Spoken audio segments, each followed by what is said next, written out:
The autumn wind carried dust and desperation through the streets of Redemption, Texas.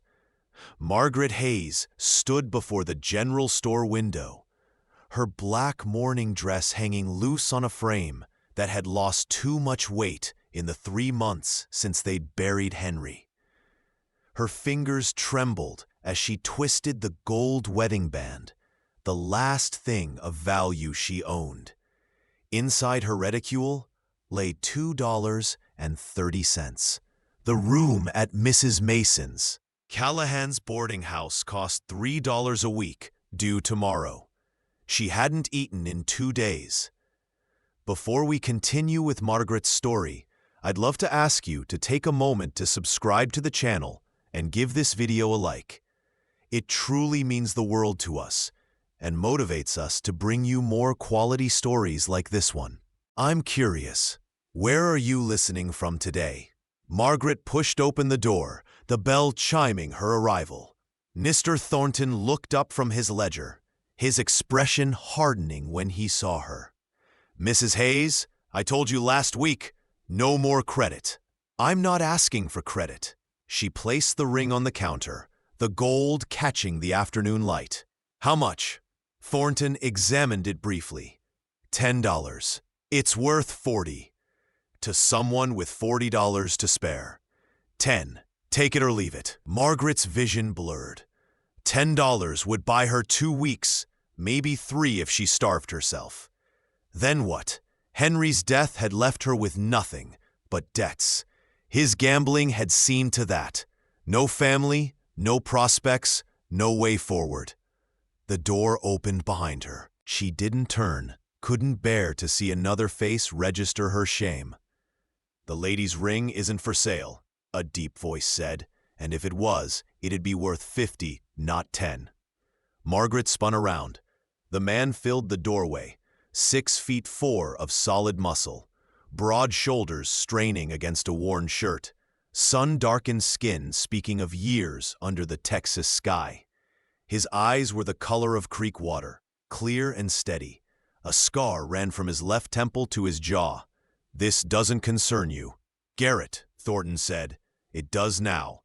The man, Garrett, stepped closer. His gaze fell on Margaret, and something in those creek water eyes softened. "Ma'am, when's the last time you ate?" The kindness in his voice nearly broke her. That's not your concern." "Answer the question." 2 days. Garrett nodded slowly, then turned to Thornton. "Load up a crate. Flour, beans, salt pork, coffee, sugar, dried fruit.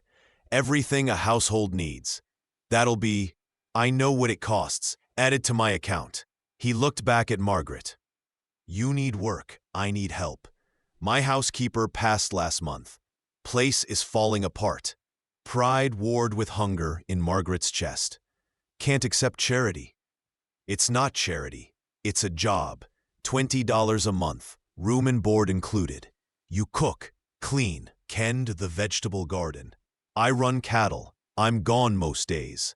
House is yours to manage. I don't even know you." "Name's Cole Garrett. I own the Triple G Ranch, 5 miles south. Been there 8 years. Built it from nothing." He gestured to Thornton. "Ask anyone in town about my character." Thornton's expression was sour, but he nodded. "Garrett's word is good." Margaret studied the man before her. Rough hands, calloused from work. Worn clothes, but clean. Eyes that looked at her like she was a person, not a problem or an opportunity. In 3 months of widowhood, she'd seen every other kind of look from men. Pity, contempt, predatory interest. Never simple respect. "Why would you help me?" "Because someone helped me once. When I had nothing." Cole's voice was quiet, but firm. "Because you're trying to survive with dignity, and that's worth something." "Because," he paused, "because I see a woman worth saving, and I have the means to do it." The words settled around her like a warm blanket. Margaret straightened her spine, reclaimed the ring from the counter, and met Cole's gaze directly. "When do I start?" "Now, if you're able. Wagons outside. As Cole loaded the supplies, Margaret retrieved her single carpet bag from the boarding house. Mrs. Callahan pursed her lips in disapproval. Going off with a strange man, it's improper. Starving to death is worse. Margaret descended the steps without looking back. The ride to the Triple G took an hour, following a winding trail through scrub brush and limestone outcroppings. Cole didn't force conversation, and Margaret was grateful. She studied the landscape, harsh and beautiful, like everything in Texas. The sky stretched impossibly wide, painted in shades of amber and rose as the sun descended. The ranch house appeared as they crested a hill. It was larger than she'd expected. 2 stories, solid timber construction with a wide porch wrapping around 3 sides. Beyond it stood a barn, several outbuildings, and corrals holding 24 horses. The land rolled away in all directions, dotted with cattle. "It's beautiful," she said, surprising herself. "It's home." Cole pulled the wagon to a stop. "I'll show you the house, get you settled. We'll discuss details in the morning when you're fed and rested." The interior was clean, but clearly lacking a woman's touch. Dust gathered in corners, curtains hung crooked. The kitchen showed signs of a man who cooked only for survival. But it was spacious and well-built, with good furniture and windows that let in the dying light. "Your room's upstairs, second door on the left. Mine's at the far end of the hall." Cole began unloading supplies. "I'll cook tonight since you're exhausted. Starting tomorrow, meals are your territory." Margaret found her room simple but comfortable.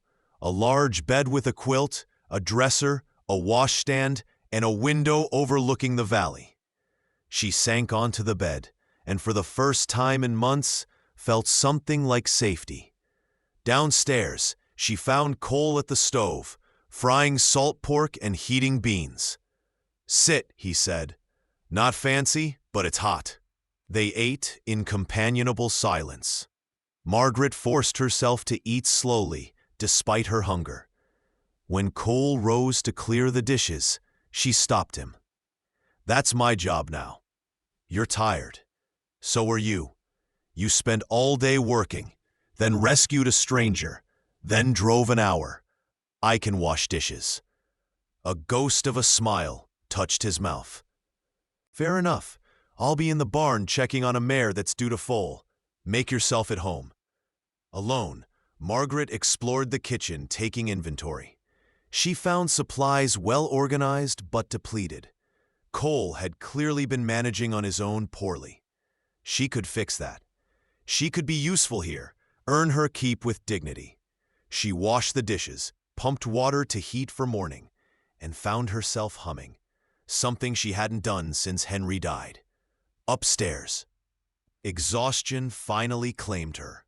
She fell asleep to the sound of crickets and the distant lowing of cattle. Her last thought that perhaps God hadn't abandoned her after all. Dawn came with rooster calls and golden light. Margaret woke disoriented, then remembered.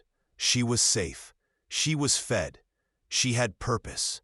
She dressed quickly in her one serviceable day dress and descended to the kitchen. Cole was already there, pulling on work boots. "Didn't expect you up this early." Habit. Henry liked breakfast at dawn. She moved to the stove. "Eggs? Flapjacks?" "Both, if you're offering. I'll do morning chores. Be back in 30 minutes. Margaret set to work, finding rhythm in familiar tasks.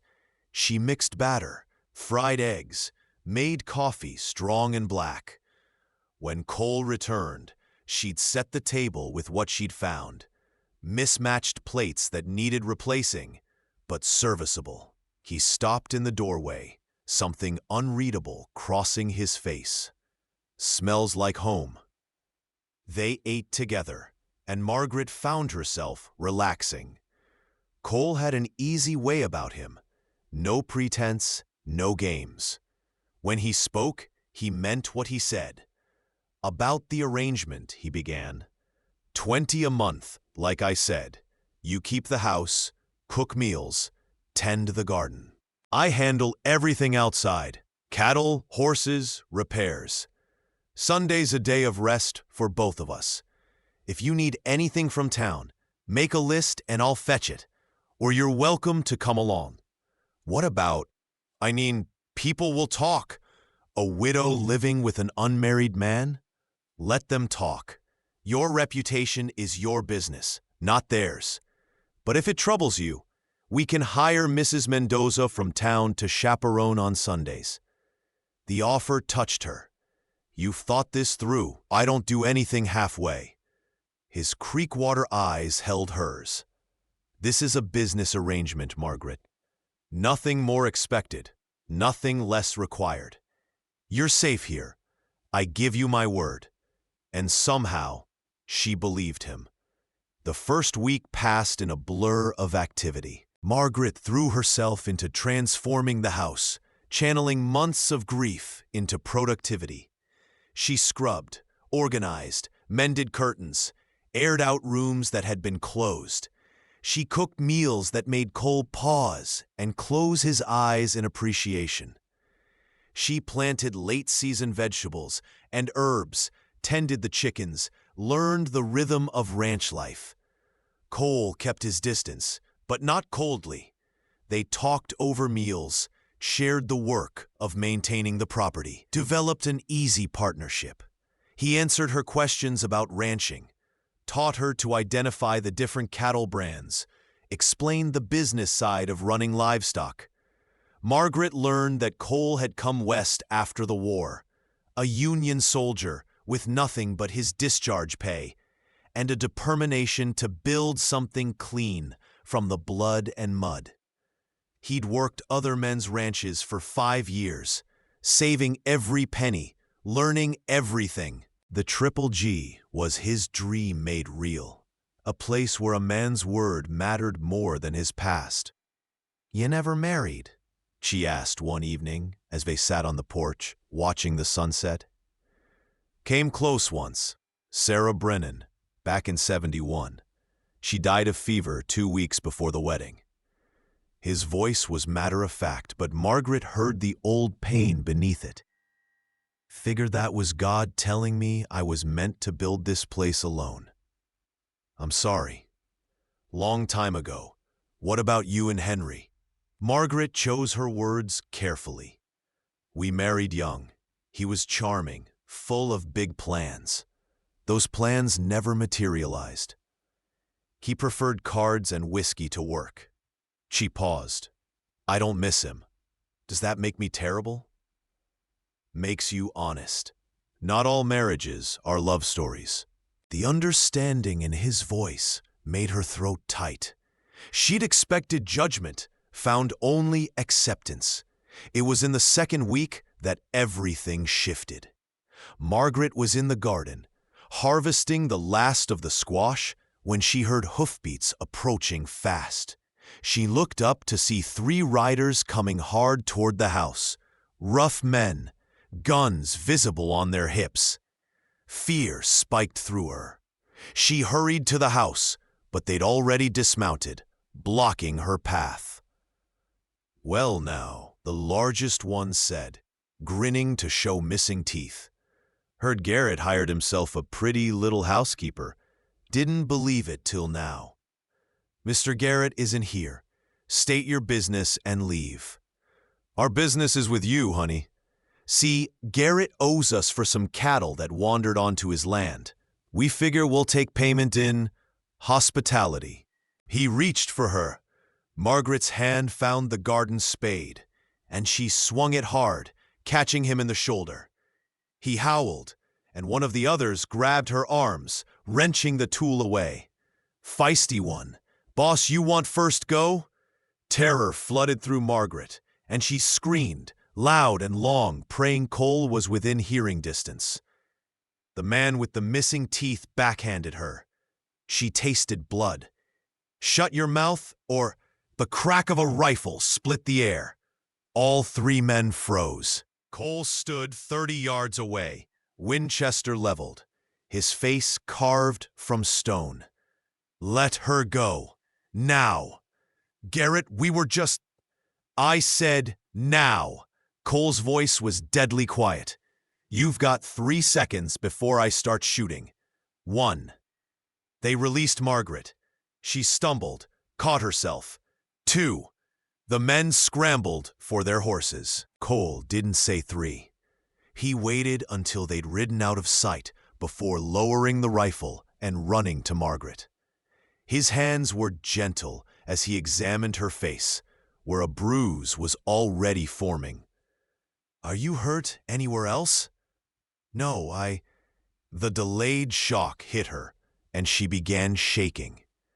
Cole caught her as her knees buckled, lifting her easily despite his exhaustion. He carried her into the house, setting her on the kitchen chair with infinite care. Going to make you tea with sugar for the shock. Margaret watched him move through her kitchen, this large, rough man performing delicate tasks with complete focus. When he handed her the cup, their fingers brushed, and she felt it like electricity. They would've, she couldn't finish. But they didn't. I heard you scream from the south pasture. Road like hell was chasing me. Cole knelt before her chair, bringing them to eye level. Margaret, look at me. She met his gaze. You're safe. I promise you, those men will never set foot on this land again. I'm going to ride into town tomorrow, make it clear to everyone that this property and everyone on it is under my protection. Understood? She nodded, unable to speak past the lump in her throat. Good. Now you're going to rest. I'll handle dinner tonight. Cole? Yeah? Thank you for coming when I called. Something intense flashed in his eyes. Always. You call, I come. That's the deal. That night, Margaret lay awake, replaying the moment when Cole had appeared like an avenging angel. The absolute certainty in his voice when he'd said always. The gentleness of his hands, despite the violence he'd been prepared to unleash. She realized with equal parts terror and wonder, beginning to care for him. The following weeks saw a shift in their dynamic. Cole became more protective without being overbearing. He taught Margaret to shoot, made sure she carried a pistol when working outside, installed better locks on the doors. But more than that, he began to see her, really see her, not just as his housekeeper, but as a woman. He noticed when she wore her hair differently, complimented her cooking in specific ways that showed he was paying attention, brought her wildflowers from the range, simple bouquets of bluebonnets and Indian paintbrush that he'd set on the kitchen table without comment. Margaret found herself dressing more carefully, lingering over meals, inventing reasons to be near him.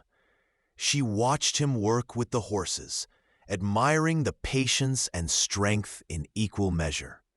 When he came in dirty and exhausted, she'd have hot water ready, coffee brewed the way he liked. They were courting without acknowledging it, a dangerous dance neither was quite ready to name. October brought the first real cold snap. Margaret woke to frost on the windows and went down to find Cole already stoking the stove, wearing only his undershirt despite the chill. The firelight played across the muscles of his back, highlighting old scars she'd never noticed. "You're up early," she said. He turned, and the look on his face made her breath catch. Couldn't sleep. Why not? You know why. The air between them crackled with unspoken things. Margaret took a step forward, then another. Cole, don't. His voice was rough. Don't start something we can't finish properly. Who says we can't? You're my employee. You're vulnerable. I won't take advantage. What if I'm not vulnerable anymore? What if I'm choosing this? Cole closed his eyes. Margaret, I'm trying to be honorable here. I don't want honor. I want... She stopped, unable to say it. He opened his eyes, and the heat in them nearly undid her. What do you want? You.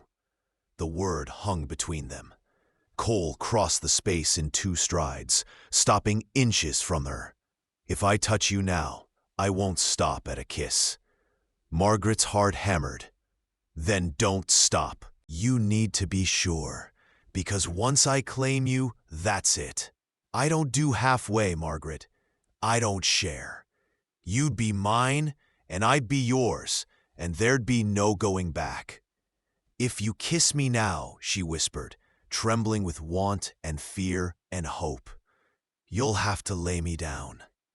Cole's control shattered. He cupped her face with work-roughened hands, and when his lips met hers, it was like touching flame. The kiss was deep and possessive and tender all at once, months of restrained desire pouring through. Margaret gasped against his mouth, and he lifted her, carrying her to the parlor sofa. He laid her down with exquisite gentleness, covering her body with his, and Margaret felt the solid weight of him, the heat, the barely leashed power. Go slow, she breathed, suddenly nervous. It hurts sometimes. Cole went absolutely still. He pulled back to look at her, and his expression made her want to weep. Such tenderness, such fury on her behalf. Henry hurt you. It wasn't a question. Margaret nodded, shame flooding through her. Look at me. Cole waited until she met his eyes. I'll die before I hurt you. Do you understand? I'll cut off my own hands before I cause you pain. And then he proceeded to prove it, touching her with such reverence, such patient care, that Margaret forgot every rough, selfish encounter she'd endured. Cole worshipped her with hands and mouth, learning what made her sigh, what made her arch into his touch. When she tensed, he slowed. When she whimpered in pleasure, he continued. Beautiful, he murmured against her throat. So damn beautiful, and you don't even know it. Margaret had never felt beautiful before, but under Cole's gaze, she believed it. He took his time, building the pleasure until she was shaking with it. And when he finally joined their bodies, it was with such slow care that the only pain was the sweet ache of being filled, after so long feeling empty. Okay, he asked, voice strained with the effort of restraint. More than okay, she breathed. Cole, please. He moved then. And Margaret understood for the first time what it meant to make love rather than simply endure. This was partnership, give and take, 2 people learning each other's rhythms. When the pleasure crested, she cried out his name, and Cole followed her over, burying his face in her neck as he shuddered his release. In the aftermath, he held her close, their heartbeats slowing together. Marry me, he said. Margaret tensed. Cole, I mean it. Not because of this, though God knows this was perfect. Because I love you. Because I want to build a life with you, not just maintain a house. Because you make me laugh, and you're strong, and you belong here, not as an employee, but as my partner. He pulled back to meet her eyes. Marry me, Margaret. I don't know if I can be a good wife. Henry said. Henry was a damn fool and a liar. You're already the best partner I could ask for. Say yes. Margaret searched his face, finding only sincerity. This man who'd saved her, respected her, taught her to feel safe again. This man who'd shown her that intimacy could be beautiful. Yes, she whispered. Yes, I'll marry you. Cole kissed her again, slower this time, sealing the promise. But their happiness was short-lived. 2 days later, a rider arrived with a telegram that made Margaret's blood run cold. Her father-in-law, Samuel Hayes, was coming to redemption. He wanted what was rightfully his, the farm Henry had inherited, which he'd lost in a poker game the week before he died. The farm, which had been sold to pay Henry's gambling debts, the sale that had left Margaret with nothing. "He'll blame me," Margaret said, hands shaking as she showed Cole the telegram. "He always did. He'll say I'm responsible for Henry's death, that I drove him to drink." "Let him come. He can't touch you." But Margaret knew better. Samuel Hayes was a powerful man in Kansas, with connections and money. If he wanted to make her life hell, he could.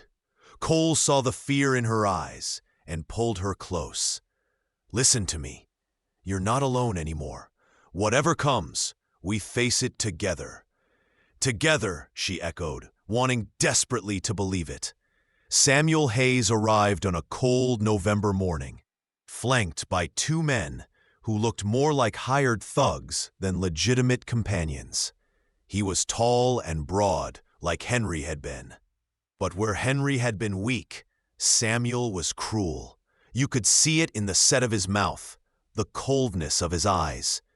Cole met them at the property line, Margaret beside him, her hand tucked into his. "Mr. Hayes," Cole said evenly, "state your business." Samuel's gaze fixed on Margaret with pure venom. "There's the war who killed my son." Cole moved faster than Margaret had ever seen him move, his fist connecting with Samuel's jaw. The older man sprawled in the dirt, and the 2 thugs reached for their guns. Cole's pistol was already drawn. Touch iron and die. They froze. Samuel climbed to his feet, spitting blood. "Assault in front of witnesses. Self-defense. You threatened my fiancé." "Fiancé?" Samuel laughed bitterly. "Henry's barely cold, and she's already spreading her legs for." Margaret stepped forward, her voice ringing clear. "Henry was cold long before he died, Mr. Hayes. Cold and cruel and weak, just like you. He drank away every penny we had, gambled away the farm you're so concerned about, and left me with nothing but bruises and debts. I'm not sorry he's gone. I'm only sorry I wasted 7 years of my life on him." The silence that followed was deafening. Samuel's face purpled with rage. "I'll ruin you, both of you. I'll make sure everyone in this county knows what kind of woman you are. And I'll make sure they know what kind of man your son was," Margaret shot back.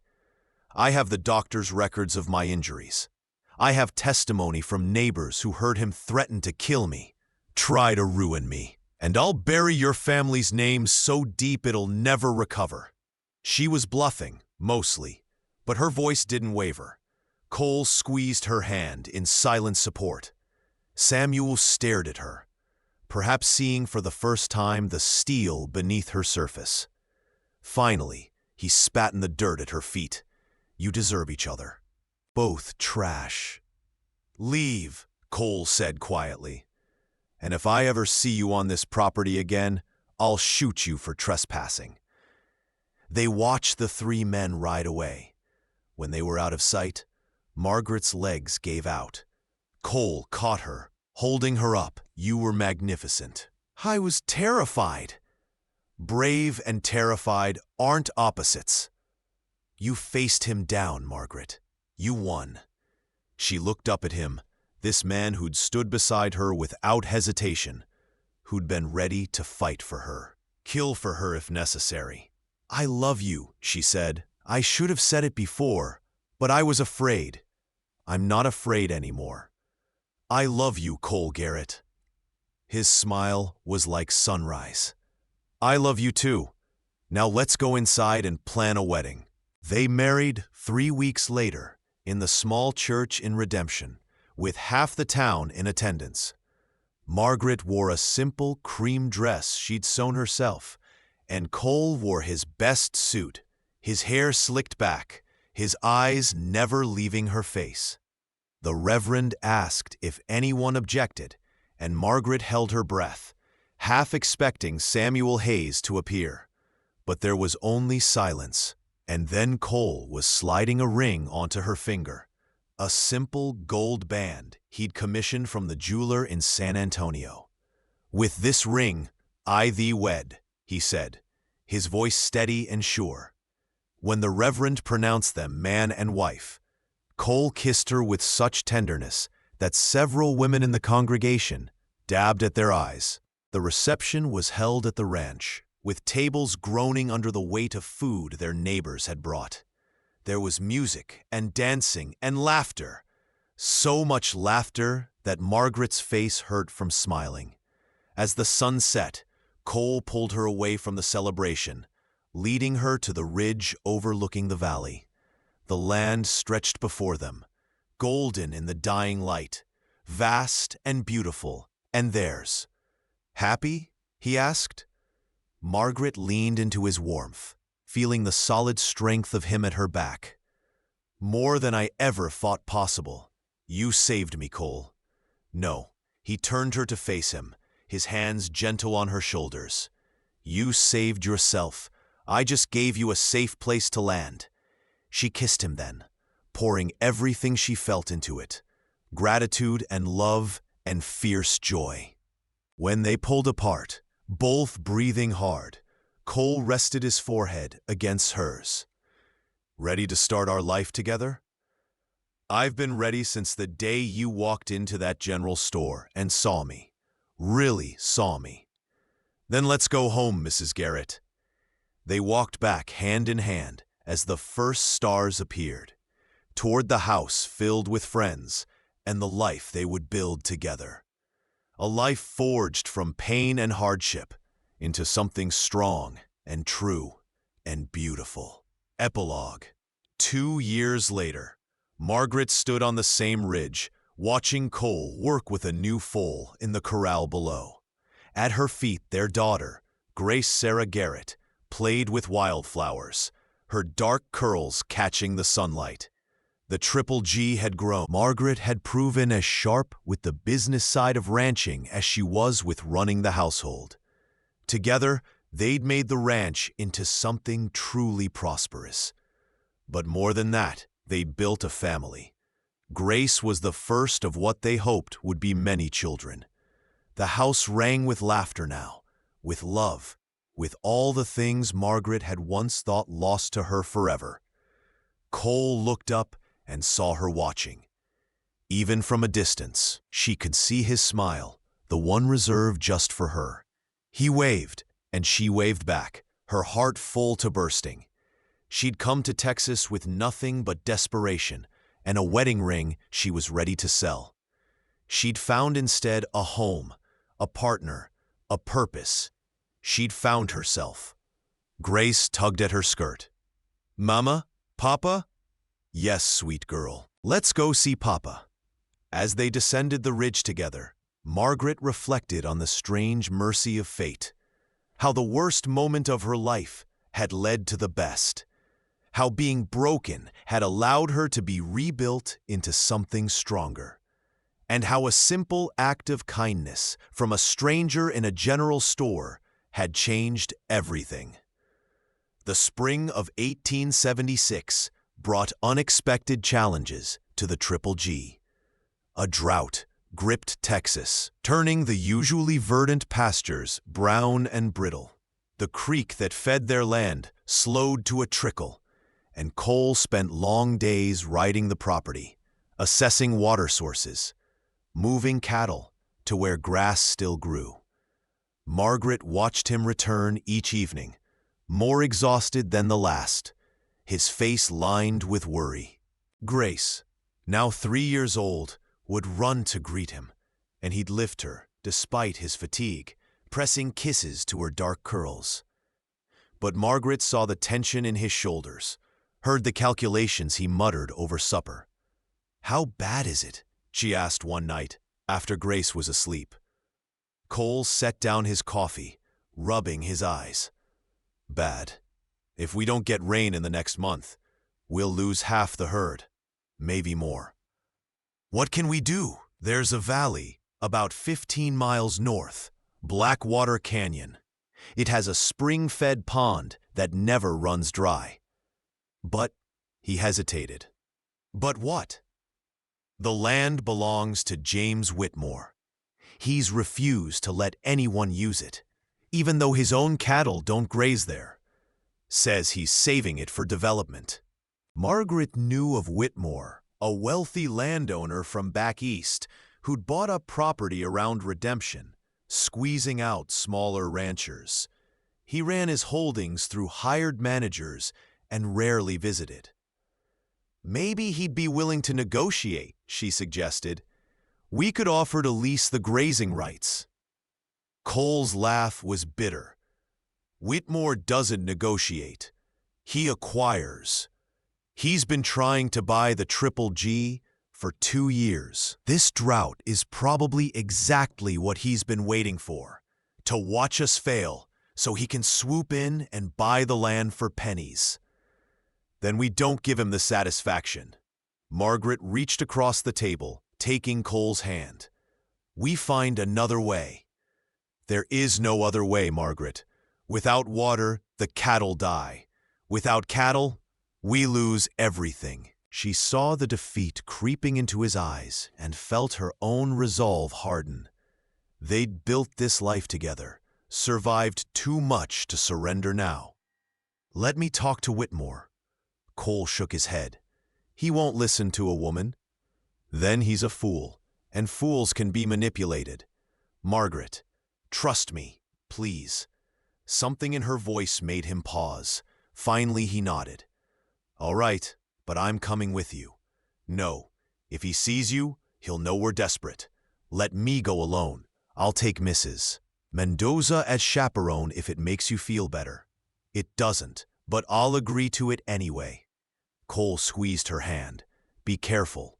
Whitmore's dangerous in his own way." 3 days later, Margaret sat in James Whitmore's study in his ostentatious mansion on the edge of Redemption. The room reeked of new money, expensive furnishings, imported rugs, paintings that probably cost more than most ranches. Whitmore himself was younger than she'd expected, perhaps 40, with soft hands and calculating eyes. "Mrs. Garrett," he said, his smile not reaching those eyes. "To what do I owe this unexpected pleasure?"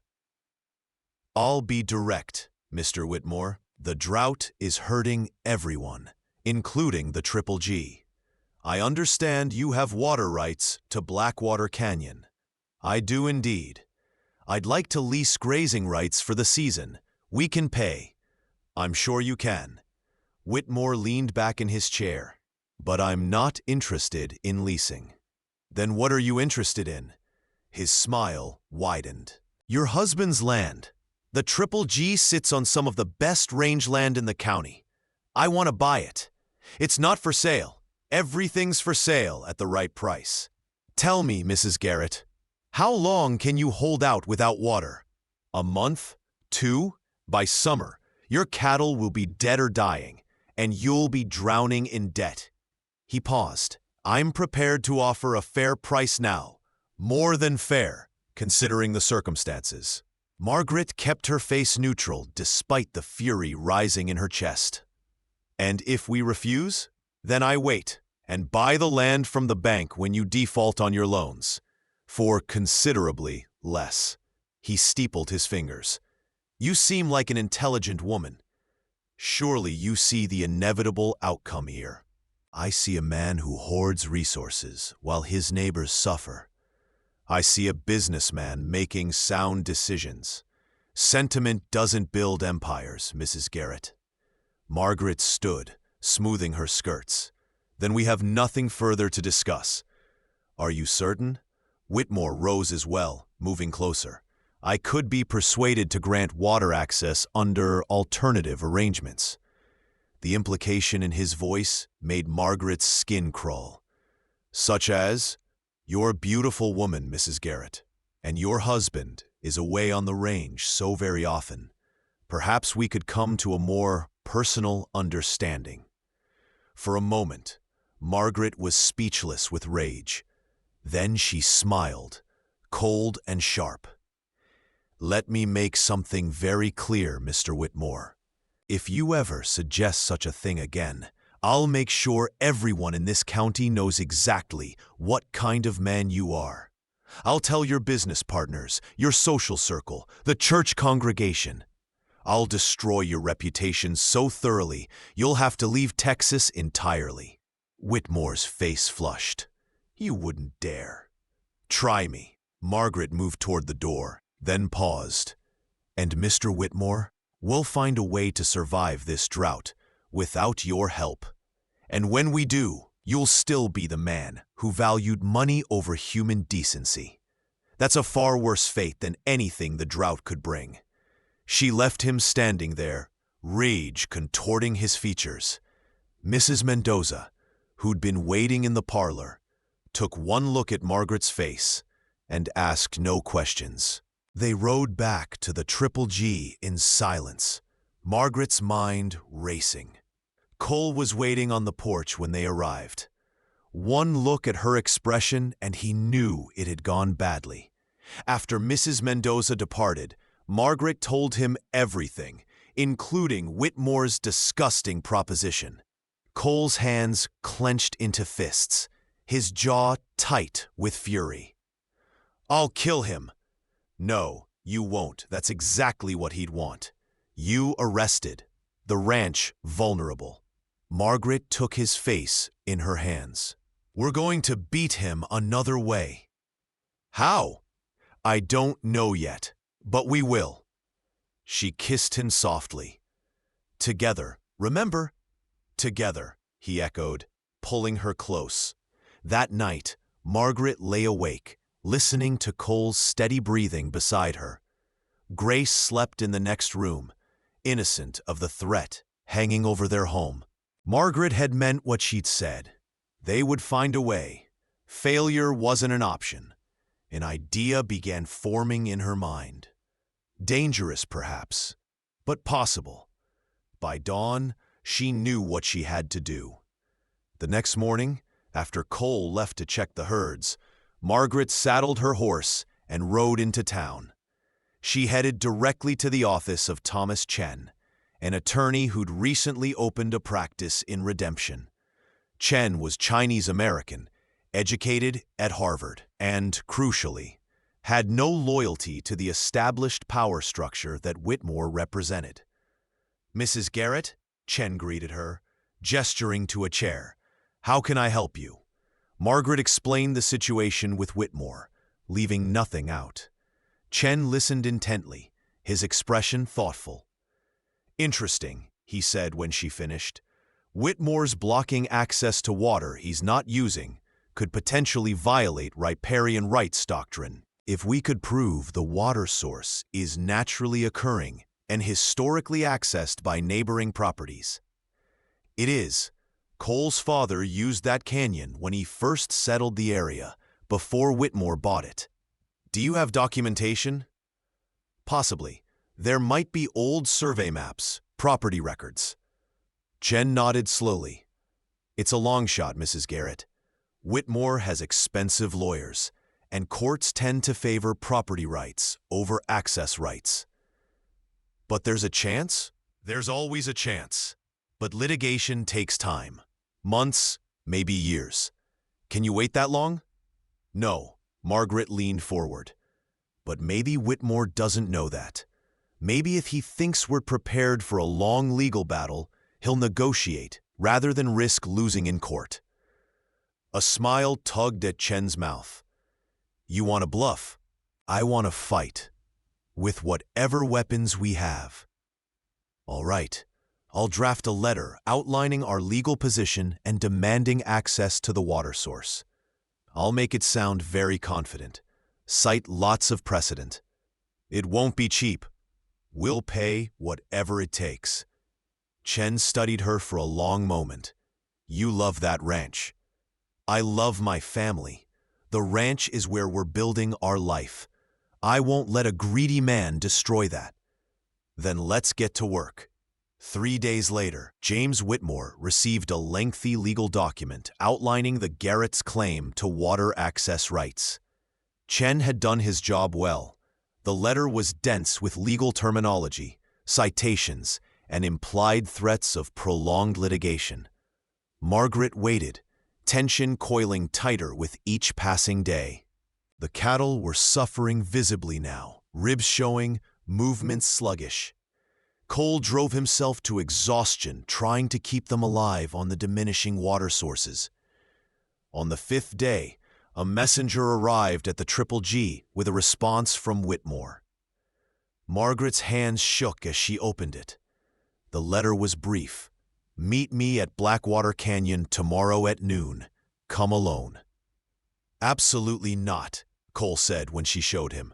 It could be a trap. It could also be our salvation. He's willing to talk, Cole. That's progress. Then I'm coming with you. If you do, he'll know we're desperate. Let me handle this. Margaret, please, trust me. The next day, Margaret rode to Blackwater Canyon, her pistol hidden in her saddlebag, Chen's letter folded in her pocket. The canyon was beautiful. Steep limestone walls sheltering a clear pool fed by an underground spring. Water in abundance, while their land dried to dust.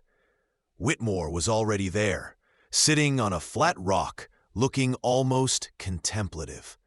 He stood when he saw her. Mrs. Garrett, punctual. Mr. Whitmore. Margaret remained mounted, maintaining the advantage of height. I received your attorney's very impressive letter. Mr. Chen makes some compelling arguments. Then you'll grant us access. I'm considering it. But I have questions first. Whitmore moved closer to her horse.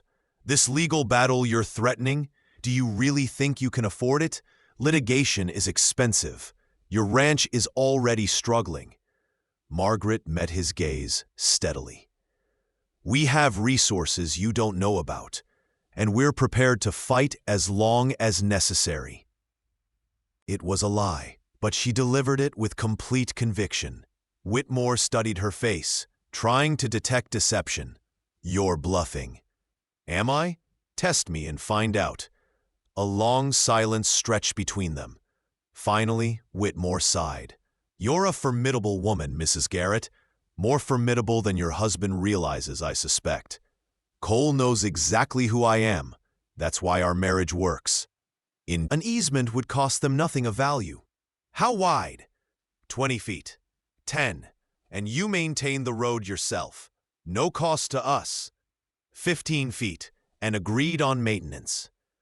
Margaret pretended to consider, though her heart was soaring. Done.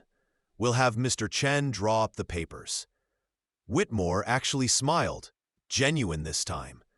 You would have made a hell of a businessman, Mrs. Garrett. I am a businessman, Mr. Whitmore. I just happen to do it in a dress.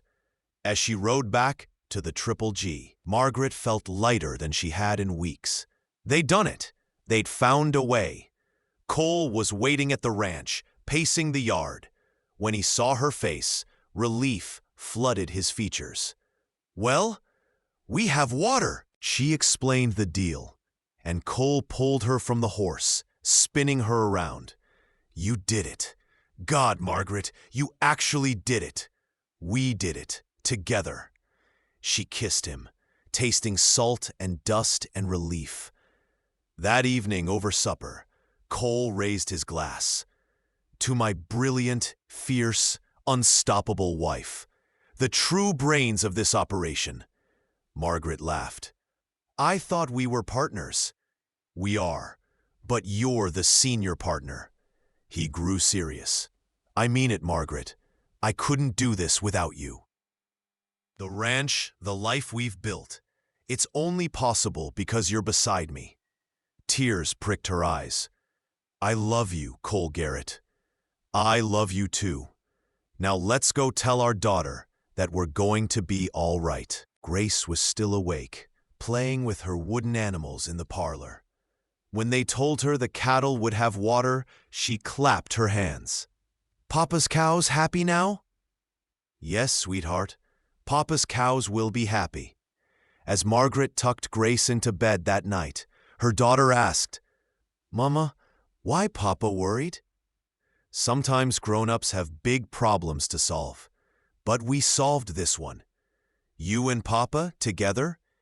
Yes, together. Grace smiled, her eyes already closing. Together is best. Margaret kissed her forehead. Yes, my love. Together is best. The summer of 1877 brought a new challenge, this time not from nature or greedy men, but from Margaret's own past. She was in the garden, harvesting tomatoes, when a wagon rolled up the drive. The woman who climbed down was elegantly dressed, perhaps 60, with silver hair and sharp eyes that immediately fixed on Margaret. Margaret Hayes, the woman said.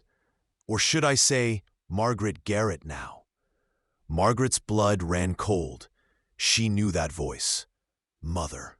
Catherine Hayes had abandoned Margaret when she was 12, running off with a traveling salesman and leaving her to be raised by an aunt who resented every bite of food Margaret ate. Margaret hadn't seen or heard from her mother in nearly 20 years.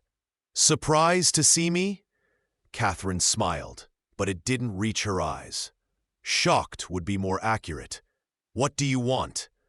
Is that any way to greet your mother? After all these years? You lost the right to call yourself my mother when you left. Margaret set down the basket of tomatoes. I'll ask again, what do you want? Catherine's smile faded. I heard about Henry's death, and about your remarriage, to a wealthy rancher no less. Cole's not wealthy. We work for everything we have. Don't be modest, dear. I've made inquiries. The Triple G is worth a considerable sum. And I thought, well, surely my own daughter would want to help her mother in her time of need. Understanding crashed over Margaret. You want money. I prefer to think of it as family helping family. I'm your mother, Margaret. I gave you life. And then you left me to survive on scraps and hard looks from relatives who didn't want me. Margaret's voice was steady, but fury churned beneath. You don't get to show up 20 years later and call that a claim. I made mistakes, I admit that, but I'm trying to make amends. No, you're trying to exploit me. There's a difference. Catherine's pleasant facade cracked. You always were ungrateful, even as a child. I was a child who needed her mother, and you chose a man over me. Now you want me to pay you for that abandonment? Leave. I'm not leaving until... You're leaving now.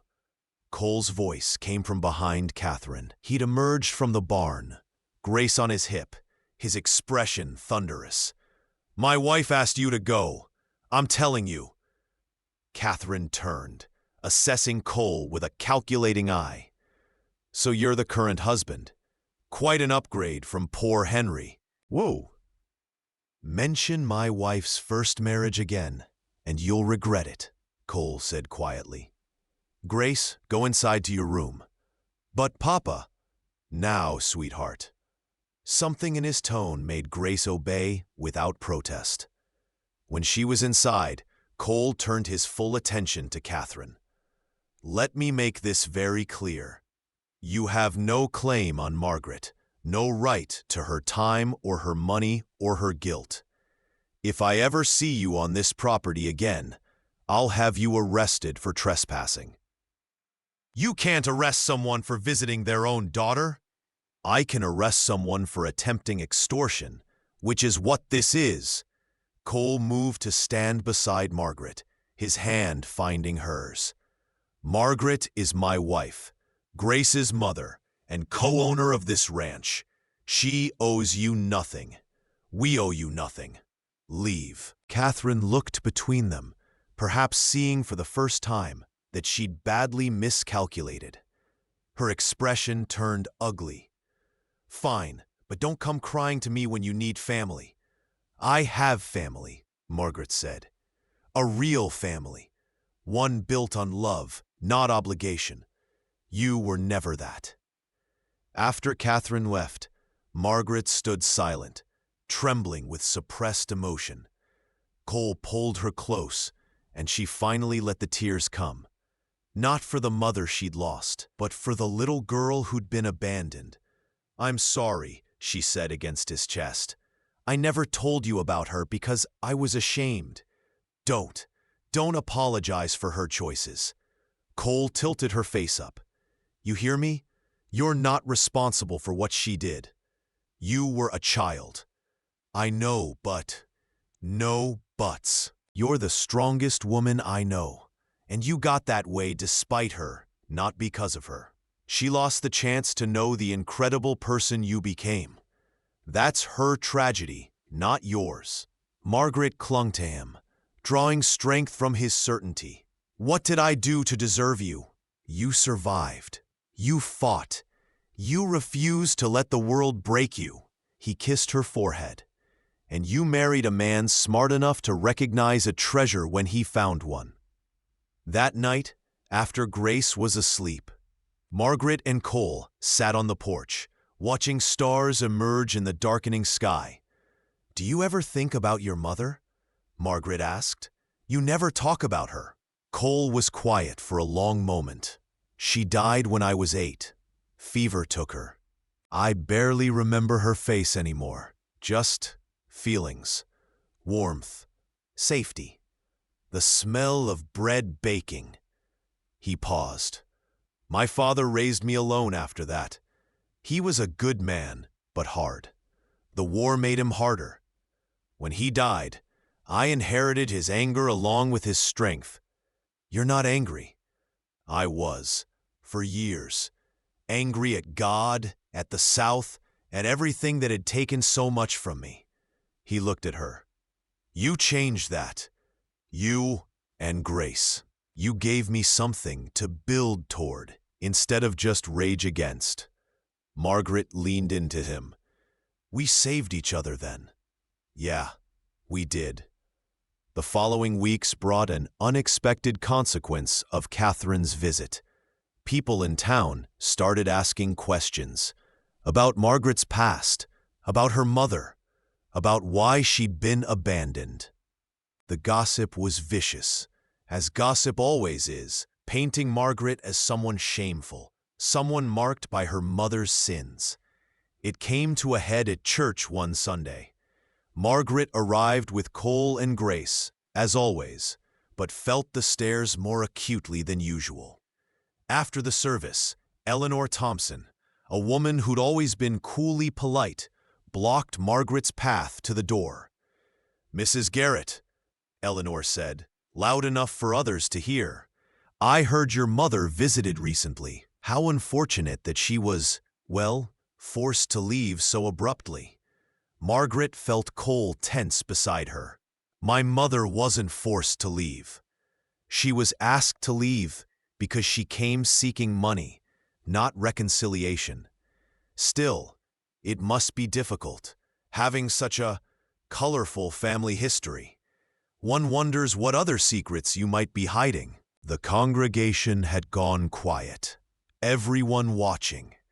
Margaret knew this moment mattered. How she responded would define how people saw her. She straightened her spine and met Eleanor's gaze directly. "My mother abandoned me when I was 12 years old. She chose a man over her own child. That was her choice, her failure, her shame, not mine. I survived that abandonment. I survived a difficult first marriage. I survived poverty and violence and loss, and I built a good life through my own strength and determination." Margaret's voice rang clear in the church.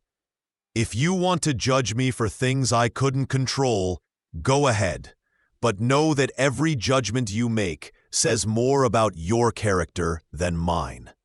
I'm proud of who I've become and the family I've built. If that makes me unsuitable for you social circles, so be it." Eleanor's face reddened. Before she could respond, another voice spoke up. "Well said, Mrs. Garrett." It was Reverend Matthews, the minister. "The Bible tells us that we are not defined by our parents' sins, but by our own actions. Mrs. Garrett's actions speak to her character. She's hardworking, devoted to her family, and honest. Those who choose to gossip rather than support a fellow Christian should examine their own souls." Scattered applause broke out. Eleanor, outmaneuvered, could only nod stiffly and retreat. As they left the church, several women approached Margaret with kind words, apologizing for the gossip. Cole squeezed her hand. "You were magnificent." "I was terrified." "You don't back down. Ever." "I learned from the best," Margaret said, smiling back. That evening, as they prepared for bed, Cole pulled Margaret into his arms. "I need you to know something." "What?" "You're not defined by your past. Not your mother, not Henry, not anything you survived. You're defined by who you choose to be every day. And who you choose to be is extraordinary." Margaret felt tears prick her eyes. "Sometimes I still feel like that scared 12-year-old, wondering why she wasn't enough for her mother to stay. You're always enough. She just couldn't see it." Cole cupped her face. "But I see it. Grace sees it. Everyone who matters sees it." "I see it too," Margaret said softly. "Finally, after all these years, I see my own worth." "Good. Because you're the heart of this family, the backbone of this ranch, and the love of my life.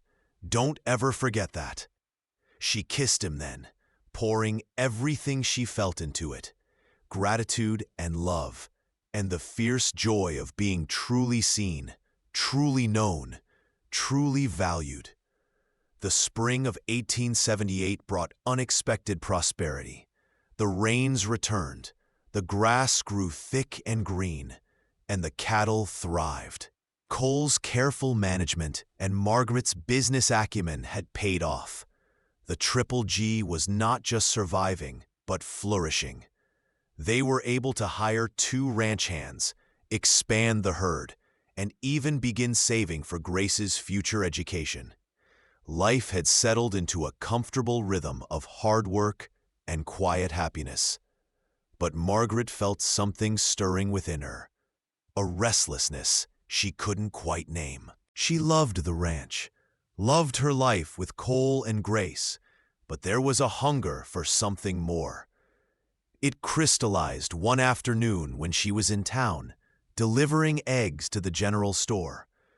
She overheard Mrs. Abernathy, the school teacher, complaining to Mr. Thornton. "I simply can't teach reading, writing, arithmetic, and everything else to 30 children of all ages. We need another teacher, but the school board says there's no money in the budget." Margaret found herself speaking before she'd fully thought it through.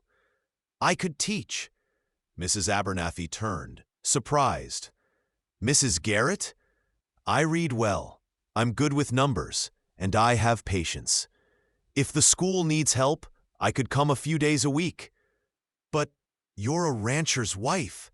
You must be terribly busy." "I am, but we have help at the ranch now, and Grace is old enough for school anyway. I could bring her with me, help with the younger children." Mrs. Abernathy's eyes lit up. "Could you really? Oh, that would be a blessing. I could focus on the older children, and you could work with the little ones on basic reading and numbers." "I need to discuss it with my husband, but yes, I'd like to try." That evening, Margaret broached the subject with Cole over supper. She was nervous. Would he think she was neglecting her duties at the ranch? But Cole's reaction surprised her. That's a wonderful idea. You think so? Margaret, you're brilliant with grace, patient and creative. Other children should benefit from that. And honestly, he smiled, I've noticed you getting restless. You need challenges beyond running the household. I love our life. I know. But you can love our life and still want more. There's no contradiction there. He reached across the table. Do it. Teach. Make a difference. Margaret felt a weight lift she hadn't realized she'd been carrying. Thank you. For what? For understanding that I can be a wife and mother and still be my own person. That's who I married, Cole said simply. All of you, not just the parts that serve me. So Margaret began teaching, 3 mornings a week. She discovered she loved it. The challenge of making lessons engaging. The satisfaction of watching understanding dawn in a child's eyes. The community it created. Grace thrived too, socializing with other children, showing a quick mind for numbers. Margaret found herself energized rather than exhausted by the work, bringing ideas home to discuss with Cole, planning lessons at the kitchen table. But not everyone was pleased with this development. One afternoon, Margaret returned home to find a group of ranch wives waiting on her porch. Led by Eleanor Thompson, they looked disapproving. Mrs. Garrett, Eleanor said, we need to speak with you. Margaret dismounted, helping Grace down. About what? About your teaching. It's unseemly. Unseemly how? A married woman working outside the home while her husband provides well. It sets a poor example for other wives, makes them dissatisfied with their proper roles. Margaret felt her temper rise but kept her voice level. I see, and you've appointed yourselves guardians of proper feminine behavior? We're concerned about the community. Another woman, Mrs. Donaldson, chimed in. About the influence you're having. The influence of education? Of women using their God-given talents to benefit children? The influence of wives, thinking they need more than their homes and husbands. Margaret looked at each woman in turn. Do you know why I teach? Because I'm good at it. Because children need it. Because I have a brain and talents that shouldn't go to waste. Just because I also happen to be a wife and mother. Those roles don't define everything I am. That's exactly the problem. Eleanor's voice rose. You're making women discontent. No, you're afraid other women will realize they're allowed to want more, that they can love their families and still have their own pursuits. Margaret stepped closer. Here's what I think. You're not concerned about me or anyone else. You're concerned that if women start thinking for themselves, you'll lose the social power that comes from enforcing rigid rules about how we should behave. Eleanor's face flushed. How dare you? I dare because it's true. Margaret's voice was calm but firm. I work at the ranch. I raise my daughter. I support my husband, and I teach. I do all of it, and I do it well. If that threatens you, that's your problem, not mine. The women left in a huff, but Margaret knew this wouldn't be the end of it. That night, she told Cole everything. His response was immediate. You're not quitting. I didn't say I was going to. Good. Because you love teaching, you're amazing at it. And anyone who has a problem with that can answer to me. He pulled her close. I'm proud of you, Margaret. Of everything you do, everything you are. Even when it causes problems? Especially then. You're not meant to fit into other people's narrow ideas of what a woman should be. You're meant to be exactly who you are. Complex, brilliant, unstoppable. Margaret kissed him. I really don't deserve you. You absolutely do. We deserve each other. Two stubborn people who refuse to let the world tell us how to live. the controversy did have one positive effect. It sparked a conversation in Redemption about women's roles, education, and opportunity. Several other women, emboldened by Margaret's stance, began pursuing their own interests. Mrs. Chen started a lending library. Young Alice Miller began training as a veterinarian's assistant. Slowly, the town was changing. Not everyone approved, but the tide was turning. One evening, several months into her teaching, Margaret was grading papers at the kitchen table when Grace climbed into her lap. "Mama, when I grow up, can I do anything I want?" Margaret set down her pencil, considering the question seriously. "You can do anything you're willing to work hard for, sweetheart. Don't let anyone tell you there are things you can't do just because you're a girl. Like you teach, like I teach, like I help Papa with the ranch, like I make decisions about our life together." She hugged Grace close. "You're going to grow up knowing you're just as capable as any boy. And if anyone tries to tell you different, you remember what Mama taught you." "What's that?"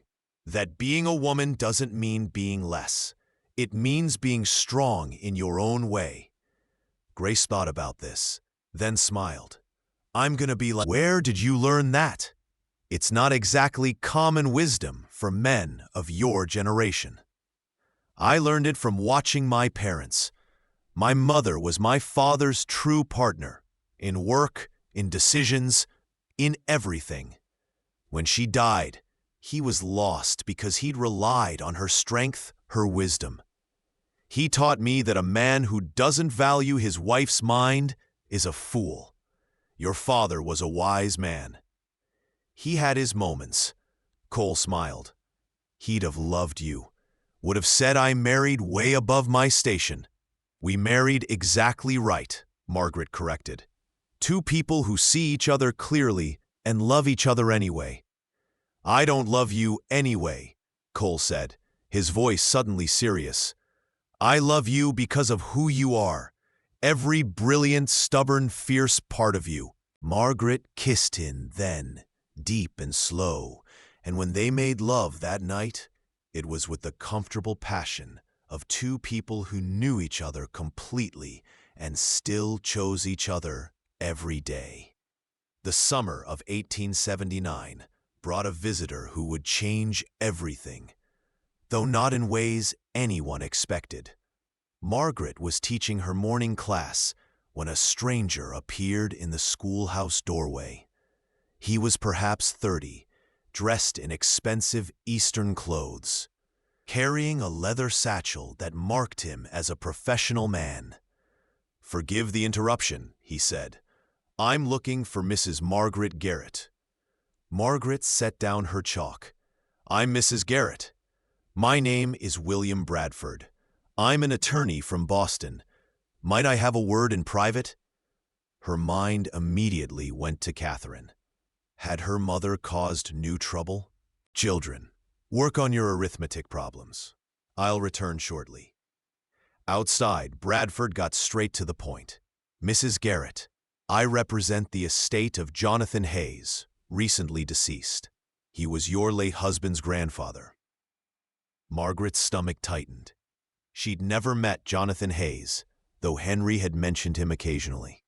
A wealthy patriarch who disowned Henry's father for marrying beneath his station. "I'm sorry for your loss, but I don't see what this has to do with me."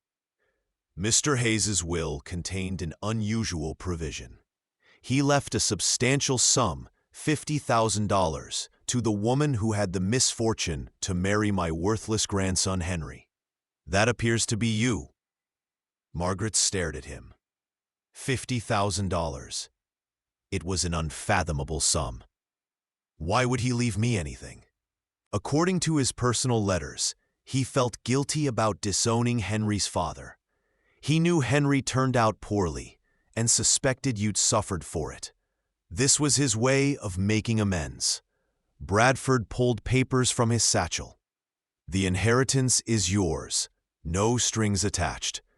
You can accept or refuse it. Refuse it? Why would anyone? Some people have pride or complicated feelings about accepting money from family who wronged them.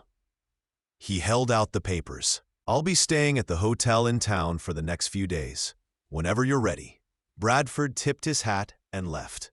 Margaret taught the rest of her class in a daze. That evening, she told Cole everything. His reaction was cautious. That's a life-changing amount of money. I know. What do you want to do? Margaret paced the kitchen. Part of me wants to refuse it. It feels like blood money, payment for suffering that Jonathan Hayes could have prevented if he hadn't been so proud and rigid. But another part of me thinks refusing it would be stupid. We work so hard to build this life. This money could secure our future, Grace's future. Why should we turn that down because of pride? Cole leaned against the counter, thinking, what would you do with it? Expand the ranch. Maybe buy the Henderson property that borders ours. They've been wanting to sell. Set aside money for Grace's education, for if we have more children. Maybe, she hesitated. Maybe what? Maybe fund a real school building. The current schoolhouse is falling apart. With this money, we could build something proper, hire more teachers, give children a real chance at education. Cole's expression softened. That's very like you, thinking about the community before yourself. I'm thinking about Grace, about all the children who deserve better than what they have. Margaret sat down, suddenly exhausted. Tell me what you think, really. I think, Cole chose his words carefully. I think Jonathan Hayes owed you nothing, but he tried to pay a debt anyway. That money represents suffering you endured. Henry's failures, his family's pride, all of it. You earned it, in a sense. Taking it doesn't make you mercenary. It makes you practical. You think I should accept it? I think we should accept it, together, and use it to build something good from something that was painful. He moved to kneel before her chair. This is your decision, Margaret.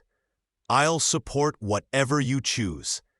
But if you're asking my opinion, take the money. Use it for Grace, for the community, for the life you want to build. Don't let old pride rob you of new opportunities. Margaret cupped his face. How did I get so lucky to find you? You weren't lucky.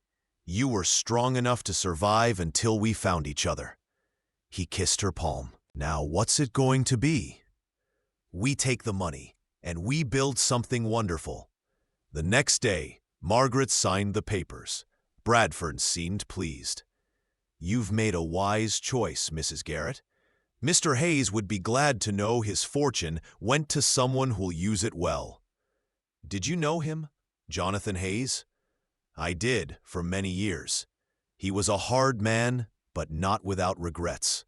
In his final months, he spoke often of the family he'd alienated, the chances he'd missed to make things right. This inheritance was his attempt at redemption. It's a start, Margaret said, though it doesn't undo the harm. No, but perhaps it prevents future harm. That's worth something. With the inheritance secured, Margaret and Cole began planning. They purchased the Henderson property, doubling their acreage. They hired more ranch hands, built new corrals and outbuildings. They set aside $20,000 for Grace and any future children. And they donated $10,000 to build a new school. The announcement caused a sensation in Redemption. A town meeting was called, and Margaret stood before her neighbors to explain. My late husband's grandfather left me an inheritance, she began. It's more money than I ever expected to see in my lifetime. My husband and I have chosen to invest some of it in our ranch and our family's future. But we also want to invest in this community, specifically in education. She paused, looking around the room. We're donating $10,000 to build a proper school. 2 classrooms, A library, space for more teachers. Our children deserve better than the drafty, cramped building they have now. They deserve a place that shows them education matters, that they matter. Silence, then applause. Eleanor Thompson stood, and Margaret braced for criticism, but Eleanor surprised her. "Mrs. Garrett, I owe you an apology. I've been unkind about your teaching, about your choices, but this generosity shows me I was wrong. You're not neglecting your family or your role. You're expanding what it means to be a woman in this community. Thank you." It wasn't a full apology, but it was something. Margaret nodded acceptance. Over the following months, the new school took shape. Margaret worked with the architect, ensuring it met the needs of both teachers and students. She campaigned to hire another teacher, a young woman from San Antonio with progressive ideas about education. Grace watched it all with wide eyes. "Mama, you made a whole school?" "Papa and I made it together, with help from the community." "Why?" "Because learning is important.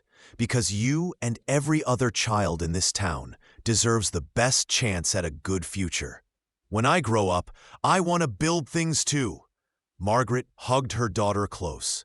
"Then you will, sweetheart. You absolutely will." The new school opened in the spring of 1880, with Margaret and Cole cutting the ribbon. Reverend Matthews blessed the building, and the entire town turned out to celebrate. Standing in the bright, spacious classroom, Margaret felt overwhelming satisfaction.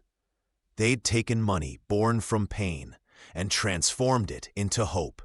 Jonathan Hayes's guilt had become children's futures. That night, lying in bed beside Cole, Margaret said, "We did a good thing. We did several good things. But yes, the school is special. I keep thinking about Jonathan Hayes, how he died full of regrets, wishing he'd chosen differently. I don't want that to be us, Cole. I don't want to look back and wish we'd been braver, more generous, more willing to break the rules. We won't be. We've already proven we're willing to live on our own terms." He pulled her close. "We have each other. We have Grace. We have work that matters and a community we're improving. That's more than most people ever get. Promise me something. Anything. Promise me we'll keep choosing each other, even when it's hard, even when other people don't understand.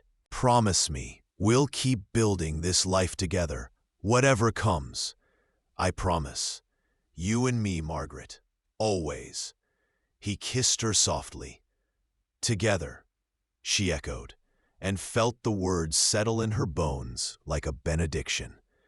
The autumn of 1881 brought Cole's 41st birthday, and with it, an unexpected reckoning.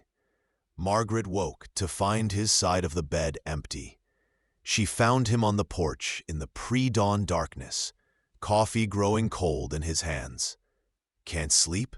She wrapped a shawl around her shoulders against the chill. "Just thinking."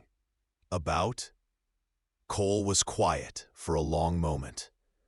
"My father died at 43.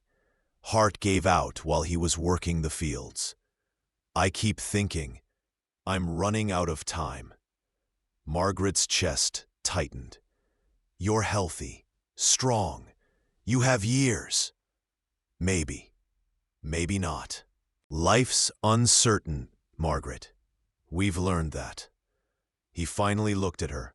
"I'm not afraid of dying, but I'm terrified of leaving you and Grace unprepared." "We're not unprepared. The ranch is thriving. We have savings. I know how to run things." "It's not about money or management. It's about," he struggled for words. "I want to make sure you know everything, how much you mean to me, how proud I am of the woman you are, the mother you've become, the life we've built. I need you to know that if I died tomorrow, I'd die the happiest man who ever lived." Tears blurred Margaret's vision. "Don't talk like that." "I have to, because life is unpredictable, and I won't leave things unsaid." Cole set down his coffee and pulled her into his lap. "You saved me, Margaret. I was a bitter, angry man, building a ranch in the middle of nowhere, convinced I was meant to be alone. Then you walked into Thornton's store, trying to trade your wedding ring for survival, and everything changed. You saved me too. We saved each other. That's what I want you to remember if anything happens to me. You're not the broken woman you were when we met.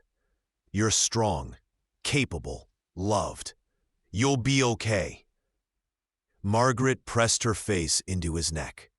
"I don't want to be okay without you. I want us to grow old together, watch Grace get married, meet grandchildren. I want that too. God, I want that so much." He held her tighter. "But wanting it doesn't guarantee it. So I'm telling you now, while I can, you're the best thing that ever happened to me. Loving you has been the greatest privilege of my life." They sat together as the sun rose, holding each other like they could stop time through sheer force of will. Margaret's fear became a constant companion after that conversation.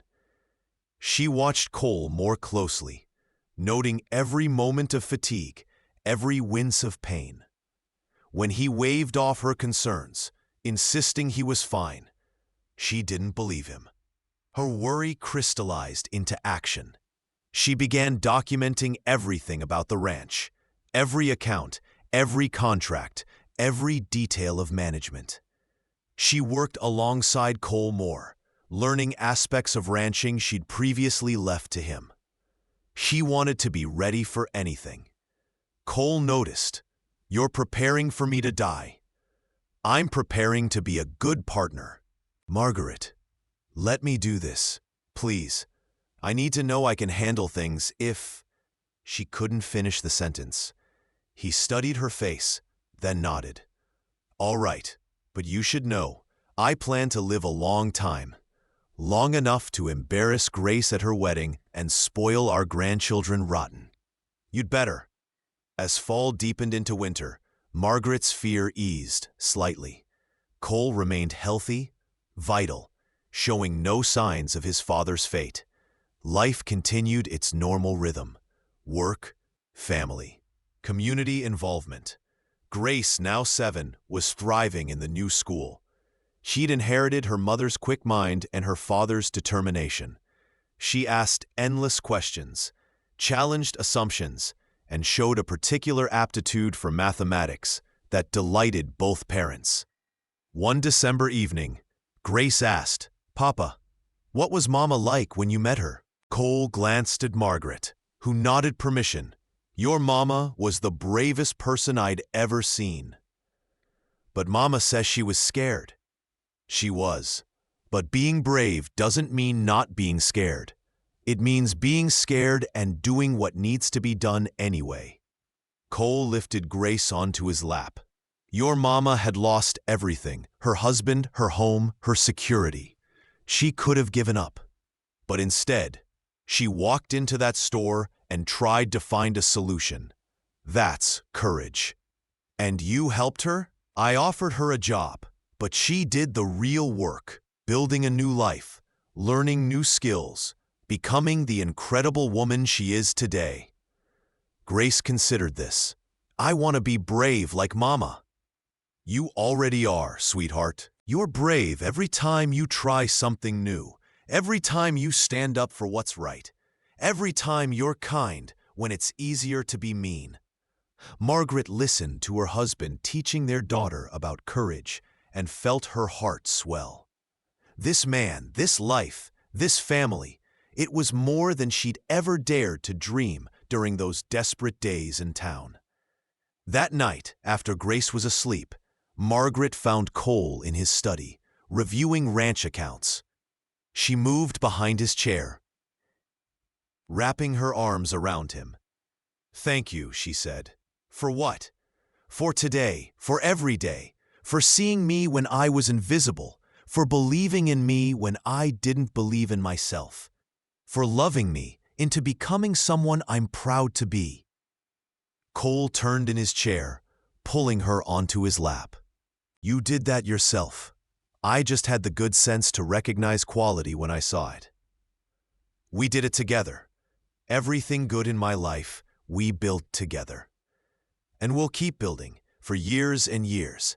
He kissed her softly. I meant what I said before. I plan to live a long time. You're stuck with me, Mrs. Garrett. Good, because I'm never letting you go. They made love that night with a sweetness born of renewed appreciation, not taking anything for granted, savoring every touch, every kiss, every moment of connection. When they lay tangled together afterward, Margaret traced the scars on Cole's chest, each one a story of survival. We're survivors, she said, both of us. We've been through so much, separately and together. We can handle whatever comes. Yeah, we can. Cole captured her hand, pressing a kiss to her palm. Together, agreed. Christmas that year was perfect in its simplicity. They decorated the house with pine boughs and holly berries. Grace helped bake cookies, getting more flour on herself than in the bowl.